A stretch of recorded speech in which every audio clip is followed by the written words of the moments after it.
This is CJ Standal, creator of Rebirth of the Gangster, and you're listening to This Freakin' Show.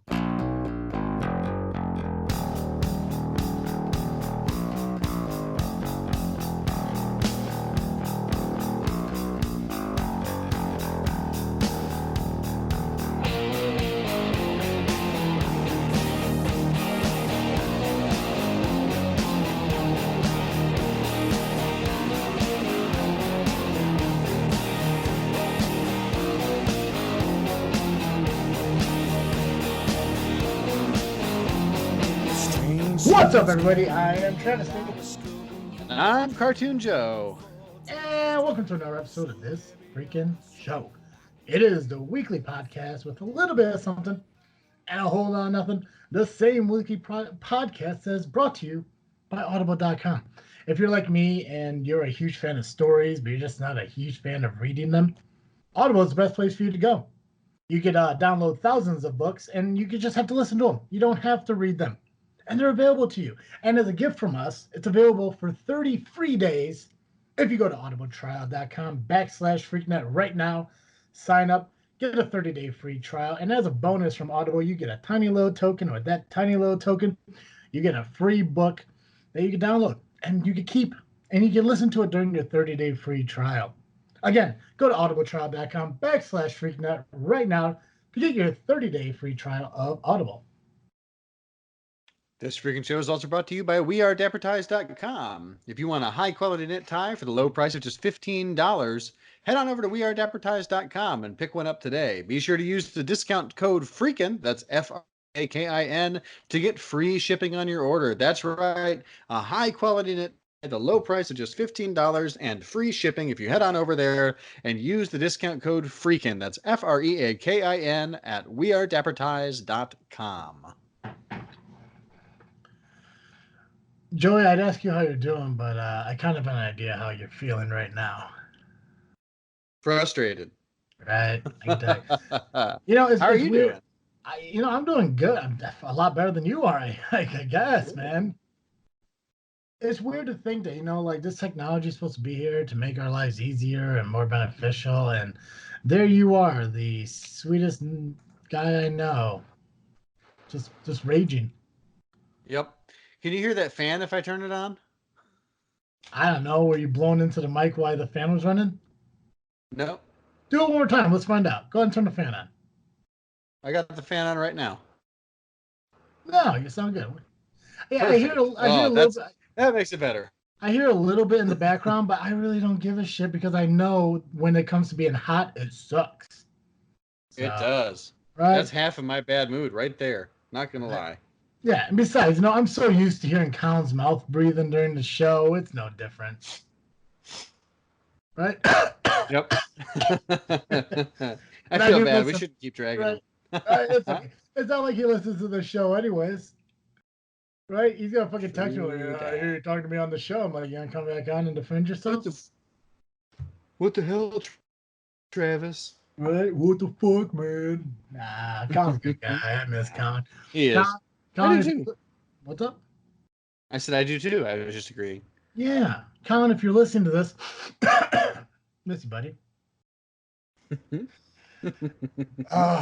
Joe, I know, right? Joe, we are just 4 weeks away from the season 3 finale of This Freakin' Show. Indeed, we are. Right? Huge milestone. Season 4 is going to be starting up here in September, and I'm super excited. And the biggest thing I'm excited about is over the weekend, I had an opportunity to go up to Fire Pit Bar and Grill at Piaton and listen to Ripley Street play, which they play there at least once a year, sometimes twice if I'm lucky. And I got to talk to Kenny, the lead singer of Ripley Street, and we're talking about him coming on the show because he was supposed to be on the show during season 3 because if you guys don't remember, Ripley Street are the ones who performed a song that we use as a theme song for season 3, which is absolutely cool. And I don't think we thank them enough for that. So I'll do it right now. Thank you guys for allowing us to use your song for season 3. But I was talking to him about coming on the show and everything. We're definitely going to have him on in season 4. I don't know when, hopefully sooner rather than later in season 4. But he was also talking with me about some new music that they're releasing, which I'm not sure if it's bad to say or not, but I mean, guys in their upwards of mid to high 50s still releasing fucking original music is absolutely fucking incredible. But he has some new music he wants me to listen to, and not only listen to, possibly choose for a new theme song for this freaking show. That's awesome. Yeah, so it's really cool that they're doing that. It's awesome when we get like people in the communities or anything like that, the podcast community or local communities who are willing to help out the podcast like the way they are. I mean, they don't charge us anything for using their songs. They're just happy that we're getting it out there for them and everything and promoting it. So we appreciate that from them. Hopefully, don't get any ideas on getting into our royalties things because I won't do it. Right. But Travis, you got no money. Right. How many royalties would we even owe them? Like half a penny per. Like, God. I'll buy him a beer next time I see him. Right. One beer the band can share. Right. Just everyone drink from each different sides of the bottle. Just wipe the top off of it. We're good.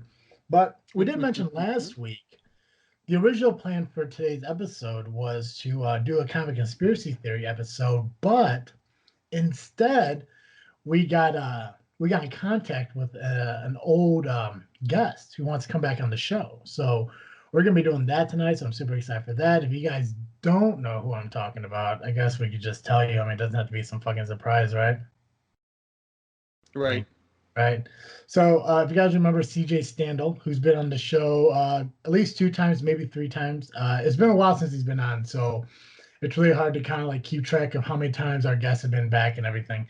But CJ's supposed to be on tonight. We're going to talk about some of the upcoming, I don't even know what to call them. Like, they're not episodes, but like series issues being released in the Rebirth of the Gangster saga.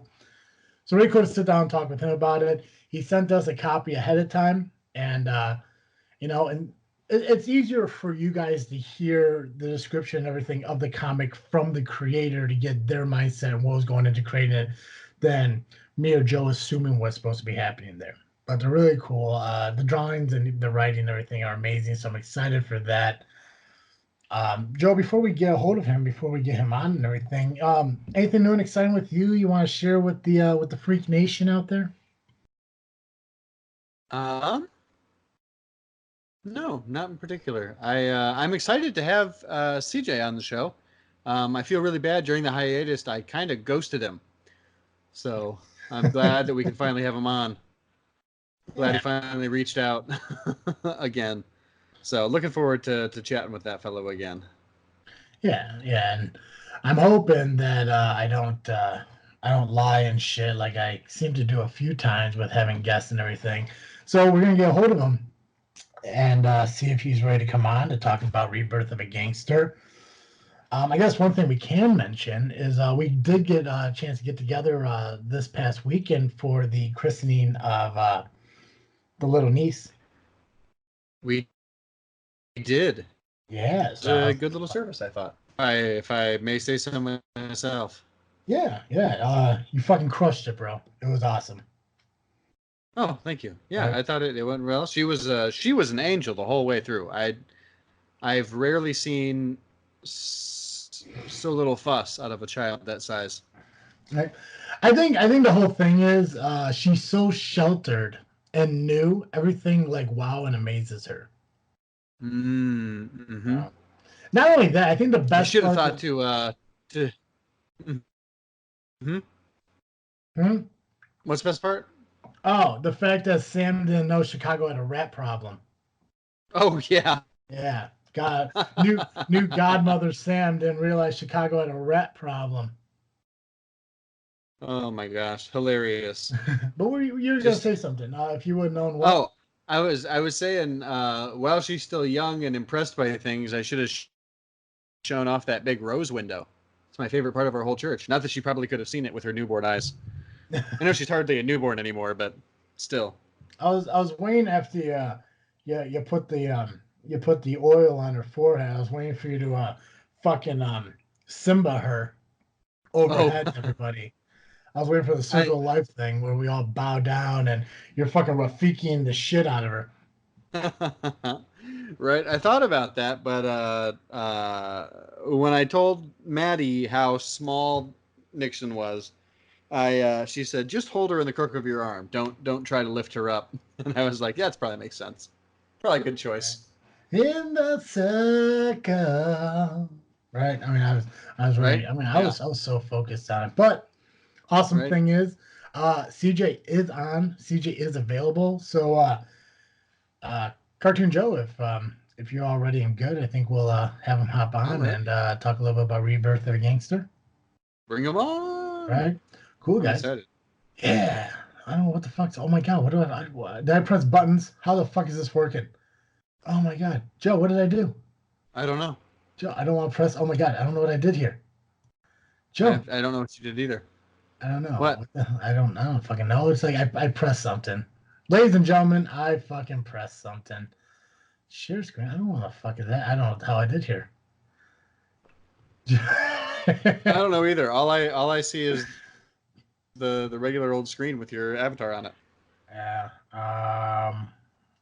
Oh god, I don't know what to fucking do here, Joe. What'd you do? I don't even know. I don't know. I pressed a button. Oh, I think it's freezing up. I think that's what the hell it's doing. Oh, that sounds like Skype. That's Right. the Skype I know.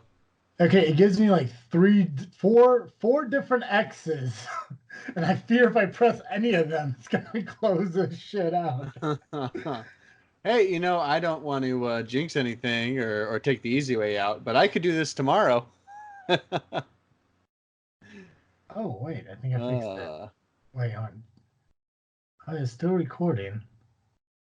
So, okay, guys. Well, thank you for participating through that panic attack I just had. So, let's go ahead and dive into our interview with CJ.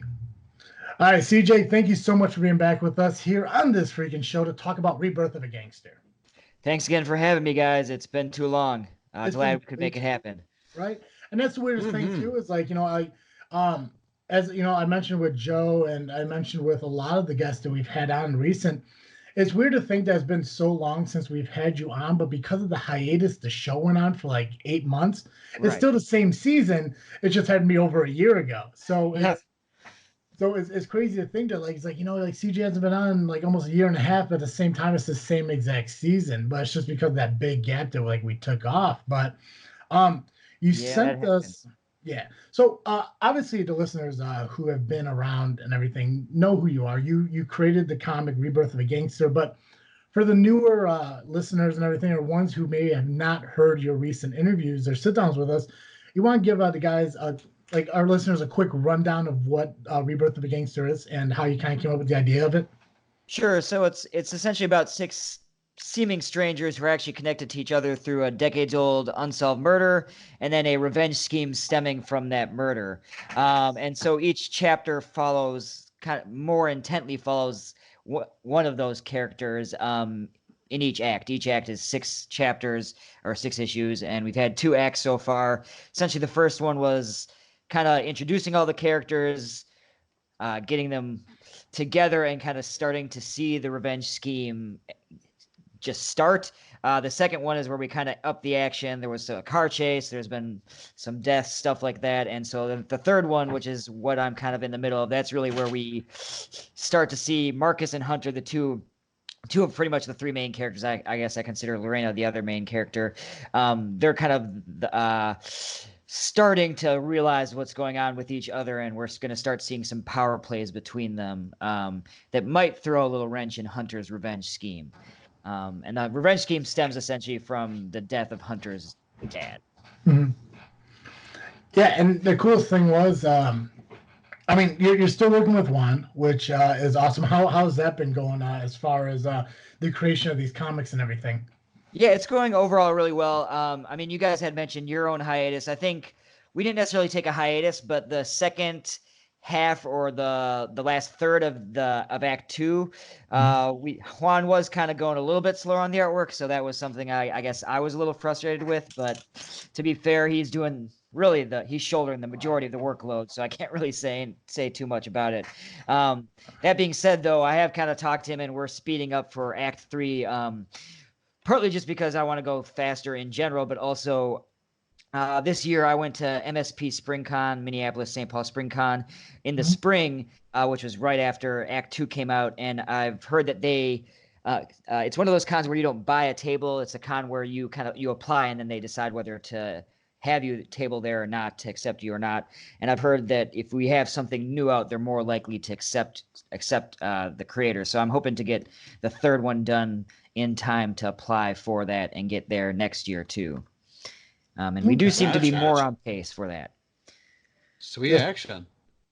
Yeah, so you mentioned that you're into the third. I'm sorry. What did you call it? It was the third. I call it third act, third trade paperback. But I guess that's maybe like the literary English teacher, former English teacher snob. I guess it's been a while. I just haven't updated you guys that I'm getting out of teaching. My last year of teaching ended this June.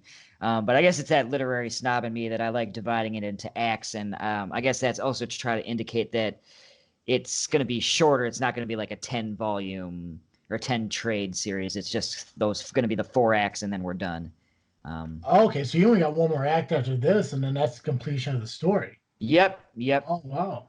Now, you mentioned that you're leaving teaching. Does that mean you're going to be focused on the comic full time, or just a new adventure? Or? It's more a new adventure. I just, as much as I think I can like be engaging and sociable and stuff like that, but I am an introvert, and so teaching kind of drained me too much, so that I'd get home.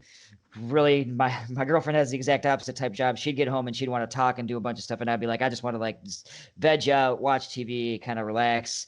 My friends, when September rolled around, they'd be like, all right, we'll see you in August, or no, not in August. We'll see you in June at the end of the school year. Right. So just, I liked teaching, but the changes in general across the nation, but specifically in Wisconsin over the last 5 years or so really kind of started beating me down too. So I just realized in order to kind of, I guess, have better work-life balance, and I think just feel like I had more energy and time to devote to actually writing. Not that that's my main job, but I feel like teaching freed up time for me to like clear my mental space, focus a little more on writing. While I still did switch jobs, I'm just now in a QA job at Epic Systems, the healthcare software company. Oh, that's so interesting. Sorry, my wife just got out of teaching about a year ago, and she's now also in a hospital system. So it's just weird, and for the exact same reasons. She was tired of working 100 hours a week at school, and then 15, 30 hours a week at home. Yeah, and even if I wasn't working at home, and I'm sure your wife had the same thing, like I'd be thinking about it a lot, and so it just took up a lot of mental space. And I realized that if I'm gonna have stuff taking up mental space at home, I'd rather it be like life stuff with like my family, friends, girlfriend, or more mental space for my writing. For sure, yeah. She took her first sick day at this new job on Friday, and she was like, I don't have to think about lesson plans. Yeah, that's super nice. Yeah. Writing sub plans and then knowing you're going to come back and they're not really going to be followed was always kind of hectic and stressful. For sure. Cool. To kind of ask you about your writing process and how you create these stories and these ideas for Rebirth of Gangster or any future project you may have. I too, I'm trying to write a book of my own. Sure. And I kind of want to get your advice, because I've heard there's 2 different ways that a writer goes about creating his novel or his comic or anything like that. And you can tell me if I'm completely wrong, because I'm just going by the way I've heard. Is there some people who will create a story from beginning to end, but then I also hear there's ways where people actually create the ending of the book and work their way backwards. So kind of like give a plot line and then what happens next, compared to people who give you a finale and then wonder, okay, why did that happen? Well, it's because of this. Well, why did that happen? And so on and so forth. So do you find yourself like more of a beginning to end guy, or creating the ending and building from the beginning on it? I typically, at least with Rebirth of the Gangster, I mean, first off, I just kind of brainstormed a bunch of ideas that weren't really linear necessarily. And then I looked at those, and then I really kind of focused first on the beginning, then on the ending. And then I tried to kind of, I guess, bridge those 2 things by focusing on the middle in between there. I do think it varies a little by project. So some other exciting news is that I'm writing a series Beowulf. It's a modern day mashup of Beowulf and H.P. Lovecraft horror. And Marcosia's picked that up for Marcosia. I don't know if you guys know them, but they're like a smaller publisher in the UK. I think their claim to fame is like they have the Starship Troopers license to make those comics, but they picked it up. I'm working with J.M. Ringway, who has had a little success. He worked on Transhuman with Jonathan Hickman, which I think is optioned by Amazon or something. But that one, essentially, I wanted to do something very different with Rebirth the Gangster. I wanted it to be more like episodic, more self-contained. Yeah, there's going to be like a running B plot that's going through the whole series, but I really just focused on, all right, the first 48 pages, I'm only going to focus on that. And I outlined it, wrote that script, and then once I was done with that script, then I started thinking about, okay, where is this going?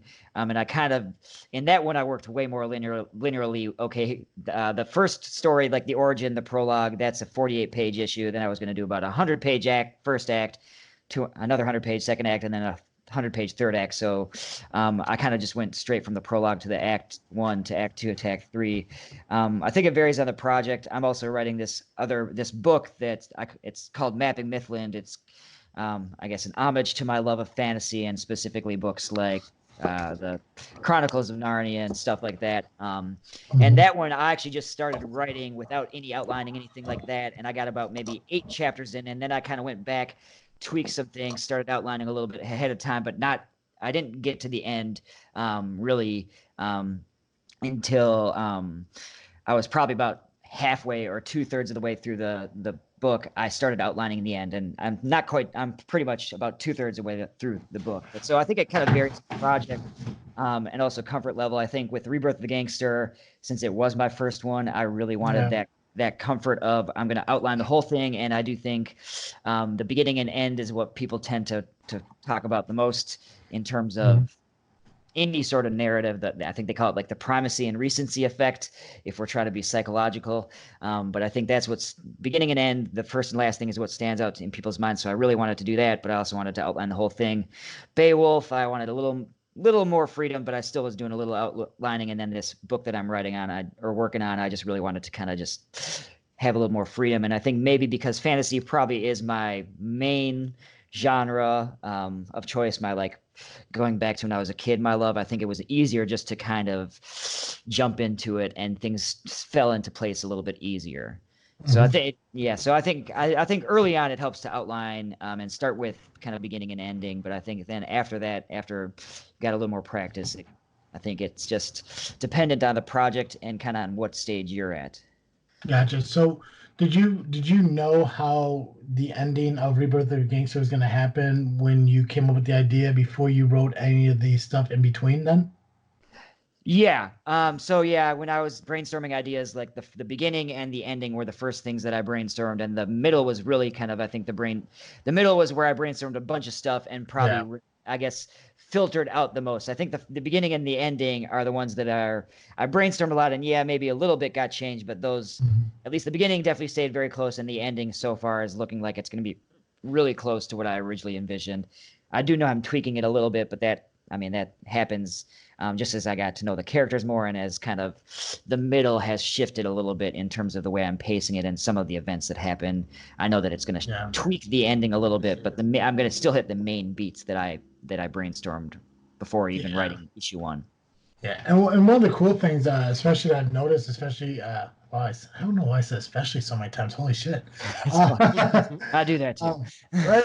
Well, the one thing I noticed when it comes to your series is all the characters are different characters, different backgrounds. Like you said, that they are bound together based on one murder. So when you think of like these characters that you have, and you do have a lot of them, but as well as like kind of their background, who they are, and like what they're going through, do you pull that from like somebody from like a personal experience, or like something like is any of your plot line like a current event thing to make people relate to what's really happening in the world, or do you try to refrain from what's really happened and make Rebirth of a Gangster and the plot line completely different than what, to try to keep it unrelatable but at the same time relatable? I don't know if I phrased that correct. I see what you're saying. I think it's a blend of a lot of different approaches. There are some definitely really current event stuff. Linda suffers from an opioid addiction. Lorena, I guess her dad was taken away by ISIS, which obviously has now transformed into ice. So there are kind of things that make it that do connect it to a specific time and place. But I do think try to also kind of balance that with trying to make things more universal, things that like aren't necessarily tied just to a specific time and place. I think Marcus's issues of dealing with his parents and feeling like they're forcing a life on him, and that he wants to, he's not into that life, especially the focus on image and like being, I guess, the best representation for minorities and just for his family. He's like, I think that's something a lot of people could relate to, regardless of whether it's now, 50 years ago, 50 years from now, that type of thing. Lorena struggles with that work-life balance, so that's a little bit stemming from my own experience. Although specifically the instance about her dad being taken back to Mexico, deported, that's actually right from one of my former students' lives, and I saw the impact it had on her. So there's a lot of, I guess, like each character probably has a little bit of me in it, along with characters I've met through, or people I've met through college, through teaching, and then I also just probably take a little bit of cues from some typical genre fiction. I mean, that struggle that I mentioned about Marcus of like family legacy is very heavily influenced by The Godfather. I would say like Hunter as a character is heavily influenced by Iago from Othello. And so I kind of mix in a lot of these, different influences, and then try to either use my own personal experience or people I know to try to maybe combine with those, I guess, more literary or those filmic, or of comics or other TV influences, so that it kind of hopefully comes off again as like more unique and still realistic. And that, again, balance of universal and timely too. Gotcha. Sure. Well, and there is that idea that the more specific you can get, the more universal it is, right? Yep. And so I think that's really a theme that has been pervasive throughout everything that you've produced. Thank you. Yeah, and that's I haven't mentioned in this interview, maybe in a past when I've mentioned that The Wire is a huge inspiration for me. Partly, I guess that The Wire has that huge cast of characters. It tries to make all of them feel like a protagonist, essentially, even if they're the drug dealers. There are some redeeming aspects to them. Even if they're cops, there are definitely some awful aspects to them. And so I think part of it stems from that approach stems from The Wire. And I know David Simon, the creator of The Wire and the show in the late 90s, Homicide: Life on the Street, he did make a big point of in The Wire and in Homicide: Life on the Street that they wanted to do things that were very specifically Baltimore. And the more Baltimore they got, the more universal they got through that. And so that's something I think I've internalized a little bit myself. There are even things like Cooper's Tavern's the name of a bar in Madison, and that's, I think, featured in the second issue. So I try to every now and then plant these little things that add that specificity and add that locale. Awesome. Now, you sent us Act 3, correct? Sorry, say it again. Act 3, that's one you sent us. That's one that we had the privilege of reading. So I sent you Act 2 and the first half of Act 3. Okay. So yeah, the Act 2, I sent you a PDF of Act 2, and then I think PDFs of the first 2 or 3 issues of Act 3. Gotcha. And when is Act 3 supposed to be released? So again, the hope is that it's going to be released at the beginning of 2020.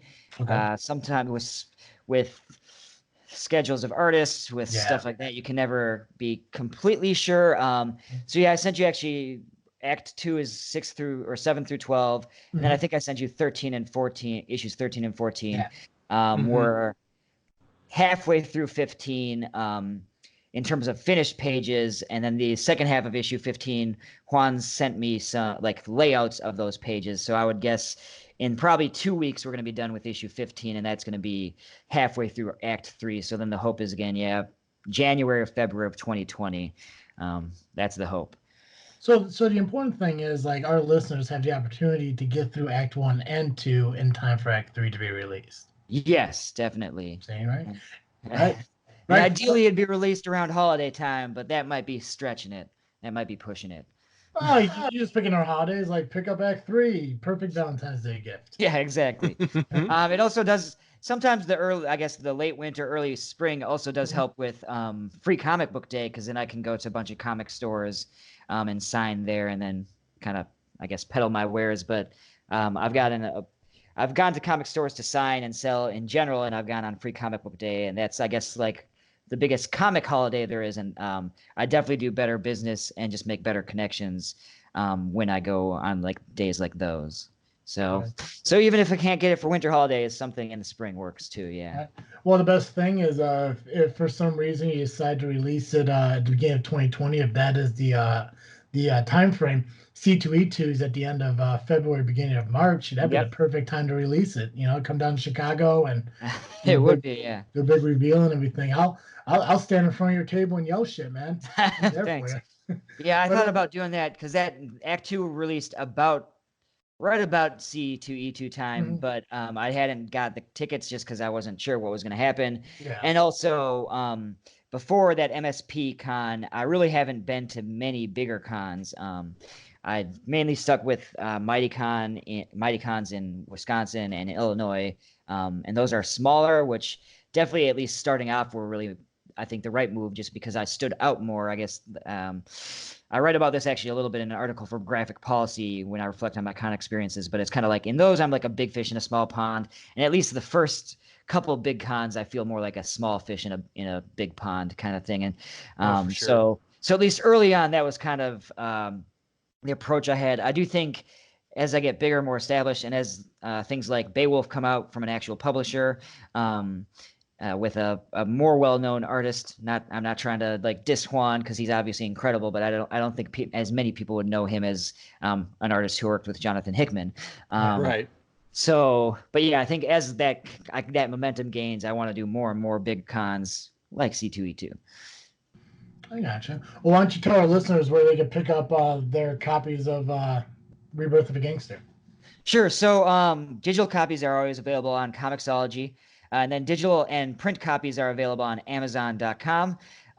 If you would rather support, I guess, a smaller business rather than Amazon, you can go to Ingram Spark, INGRAMSPARK.com, and then you can order it that way. Those are the Ingram Sparks is my second distributor. I have Amazon as one distributor and Ingram Spark as another. I got that second one just because like bookstores and libraries are more likely to buy from Ingram Spark than Amazon, since Ingram Spark isn't putting bookstores and libraries out of business. But so any of those places, you can also just go to cjstandalproductions.com, and there is a tab that says comics on Amazon, etc. And that tab will on that tab, there are links to all of the print and digital versions, whether it's on Amazon, Ingram Spark, or Comixology.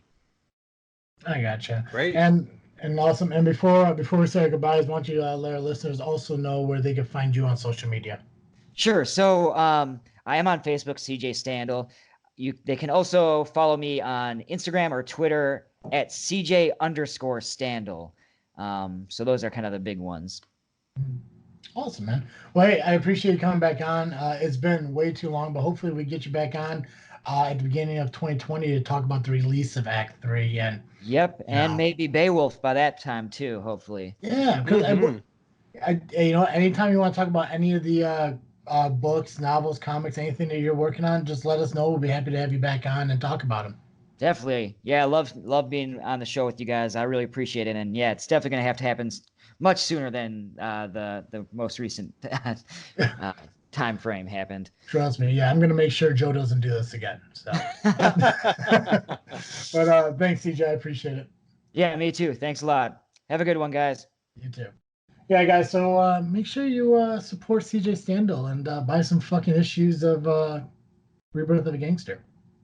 It's good stuff. It is, and the artwork is amazing. Like you said, I mean, he has a lot of high praise for Juan, and which he should, because he does great work, and CJ's writing is amazing. And it's it's like when I mentioned, I want to write a book myself, dude. I can't even get the first fucking sentence started. That's the hardest part, right? And this guy's writing like 6 different things at once, fucking crushing it. Good for you, CJ. Yeah. But I got a call for you. Excuse me. Joe, what are you freaking thinking about? Honestly, I'm freaking thinking about this now. Great comic book. Always good to talk to him. Really looking forward to diving back into this story that I've loved for a couple of years now. So that, and then of course the christening this weekend. First time I've ever done that, so that was a cool thing as well. So, Yeah, I gotta those say, are my top two. I'm slightly disappointed that not more people joined in the sing-alongs. Mm-hmm. Eh, Yeah, I tried to pick familiar songs, but there's no guarantees. yeah. Well, I know my mom definitely wasn't gonna sing. I thought maybe Alan and would get involved. I know Dad wouldn't, but that's okay. But it was Yep. good. It was a good it was a good christening. You really crushed it, man. Oh, But let me tell you what I'm freaking thinking about. Yeah, please do.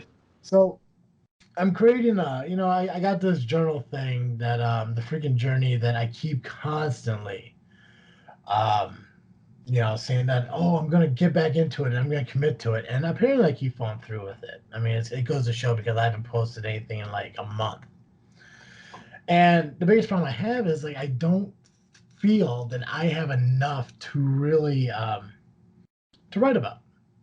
So I figured what I'm gonna do is I'm gonna kind of like revamp the whole concept of it. And what I'm gonna do is I'm not only gonna use it as like a journal entry for, the journey itself, but I'm also gonna use it as like a log on what I've been doing, which is what I should have been doing to begin with. So I'm gonna do it once a week, and I'm gonna log, my starting weight, my goal weight, my current weight, the differences, and all that stuff. Because my overall goal, and one of the biggest things that I want to start doing and I need to start doing is DDP yoga. And I've talked about it so many fucking times, and I know it fucking works, and I really got to commit to it. But I figured it out. I did the math. DDP yoga has 3 different levels of intensity to beginner, intermediate, advanced, and they're 13 weeks apiece. So if I start this week, and I take out the week of Thanksgiving, and I take out the week of Christmas, New Year's, and stuff like that, ending the 39 weeks of DDP yoga will put me right at my 31st birthday. So my overall goal now in my journey is to lose 2.5 pounds a week from now until my birthday. It's going to give me 100 pounds dropped. Damn. Yeah, so that's my goal. 2.5 pounds a week, which is completely fucking doable as long as I maintain my dieting and I commit to DDP yoga. So I'm going to use the this freaking journey journal entry thing as more like a log too. Keep track of like new foods I make. If I fall off, like I sometimes do, to keep that on there and accountable. But also the biggest thing is to maintain weight and maybe even measurements if I do that too. Because WordPress is a very very big tool in my dieting that I think helped me succeed so much last year to where I'm falling off now. So that's what I can see that. Yeah, so that's what I'm freaking thinking about. I was like, I need to utilize that journey journal that I created for myself and actually fucking commit to it. For sure. Yeah. Well, and there's definitely a community of people who are very supportive and very interested in following along with your story. Yeah. So yeah, and I do appreciate everyone out there who reads it, who's part of it. It does mean a lot to me, and I really want to get back out there and inspire people because I think I've been told I've inspired some people, so I'm going to get back and doing that. But hey, Joe. Yeah. Every week our listeners can catch Cartoon Joe right here on this freaking show. But if one episode of podcasting of Cartoon Joe just isn't enough in a 1 week time for people, and they need to get more Cartoon Joe, where can they go? If you need more Cartoon Joe, you can find me over the Geekcast Live podcast at gcl.ninja. You can also find us on Facebook, iTunes, Google Play, and Twitter by searching Geekcast Live. Yeah. Guys, as we mentioned, we are 4 weeks away from the season finale of this freaking show. And for the season finale, Cartoon Joe and I are going to open up the podcast to a Q&A and ask us anything format for you guys to ask us anything you want. Ask us our opinions about our personal lives, if we have any suggestions for things, how we feel about things, just literally other than asking for my social security number or where I live. I mean, the platform's open for you guys to ask us anything. And I'll ask the embarrassing shit. I don't give a fuck. I'm like that. But if you go to our Facebook and follow us on Facebook at This Freaking Show, and go to the pinned comment at the top of our Facebook page, there's a little post there that talks about the season finale and the questions and everything. Leave a question in the comments below. we've already gotten Joe. You didn't mention we got some decent questions so far. We really do. Yeah, so make sure you guys get involved in it. It's your chance to ask us anything. And this is out to friends, to family, to people we never met who are fans of the show. If for some reason you feel there's a question that may be personal, but you want some advice on, whether it comes to like relationship advice and stuff like that, which fucking Joe is currently living the is it a 4-year wedding or 4-year marriage now? Joe, is it 4 years? 5? Yes, 4 it years. is. Yep. So Joey's crushing a marriage, going on 4 years strong right now. I've had relationships at some point in my life. We have suggestions and we have views and stuff on how we feel. A relationship works. So if you want to ask us anything, again, if it's personal, just message us. We'll keep it anonymous. If it's public, you don't give a fuck, just comment below, and we'll get to your question and we will answer it in our season finale. So, if you haven't had a chance yet, go over to TeePublic and check out our merchandise, like the new Cartoon Joe shirt that got released a couple weeks ago, which is available at teepublic.com. Just by searching TFS, you'll find This Freakin' Show logos, as well as Cartoon Joe shirt, the Follow Your Star Wars shirt, the This Freaky Show shirt, all available right there. And you get it on t-shirts, posters, pillows, coffee mugs, phone cases, and stuff like that. So much merchandise available for you guys at teepublic.com just by searching TFS. Make sure you follow us on social media, Instagram, Facebook, and Twitter, This Freakin' Show. And let your friends know if they're not a fan of the show yet. They can hear us on iTunes, Google Play, Spotify, Podbean. Oh, God, am I missing one? Stitcher, Player FM. Just by searching This Freakin' Show. We're fucking everywhere. Just Google This Freakin' Show. You'll find us all over the place. And if you have an iPhone or an iPad you listen to your podcast on, give us a 5-star rating and 5-star review on iTunes. That's it. As always, I am Travesty. And I'm Cartoon Joe. And thank you for listening to another episode of This Freakin' Show. I'm out.